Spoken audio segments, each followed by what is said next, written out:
श्रोताबंधु नमस्कार। साधारण भाव में आम जानू मनीष 5 मन 25 प्रकृति को नहीं बंची रहे। आम शास्त्र मन को गोटे इंद्रिय बोली विचार करा जायछि। श्रीकृष्ण गीतार विभूति जोगरे कहिसंती इंद्रियाणां मन चास्मि भूतानां अस्मि चेतना। अतएव इंद्रिय मान मध्य मनरूपी इंद्रिय ही भगवान स्वयं।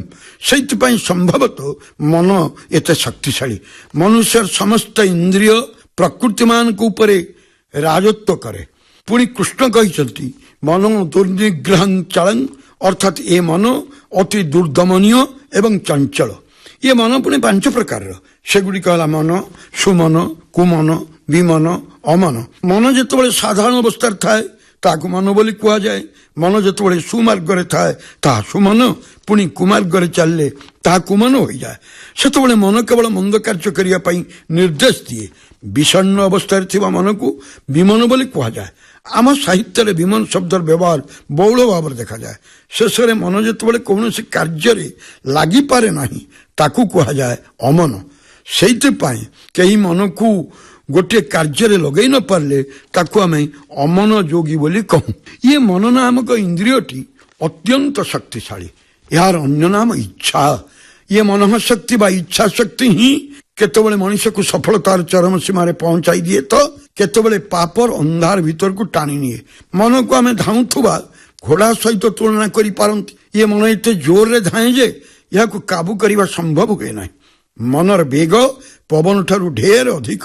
मनुष्य भितर आउ गोटे शक्ति अच्छी ता हेउची विवेक। मनुष्य भितर मन और विवेक लड़ई अनवरत लगी रही है। मन रक्षा कहब मन ठारू विवेक श्रेष्ठ। किंतु सबु बेले विवेक निर्देश मन माने नहीं, बरं अत्यंत शक्तिशाली हुई ता कार्य करी चली जाए। पुणी मन को गुरु बोली कह जाइछि। आम ओडिया भागवत कहते मन तोर निज गुरु। मन को गुरु बोली कह अत्यंत युक्तियुक्त। गुरु जेपरि शिष्य को पथ प्रदर्शन करती मन सही परि जीव को पथ प्रदर्शन करे।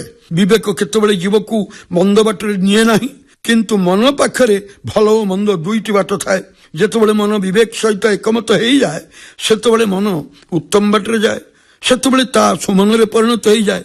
किंतु यह सत कथा जे मन अनवरत निजर प्रभुत्व बजाय रखा चेष्टा करे एवं जीव को मंद मार्ग नहीं जावाकू चेष्टा करे। शक्तिशाली मन मनीष मध्य लोभ, मोह, काम, क्रोध, मद, माश्चर्य सृष्टि करे। मनीषर मन लोभ करे। विवेक कहे लोभ करिया पाप। मन सुंदरी नारीटे प्रति कामासक्त हुए। विवेक बाधा दे कहे काम हेउची नरकर बाट, तेणु से बाटरू फेरिया। अनेक समय मन किंतु विवेक कथा को माने नहीं। सूक्ष्म भाव में विचार कले देखा जे बलवान मन ही जगतर समस्त पापर भित्तिभूमि।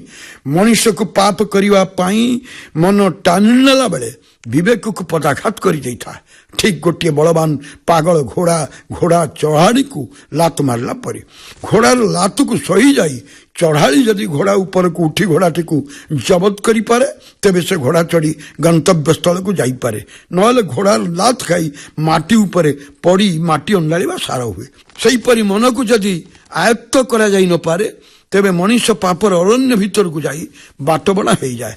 रजु धरी घोड़ा को जबत करने परी विवेक रूपक शक्त रजु को धरी मन घोड़ा को जबत करने उचित।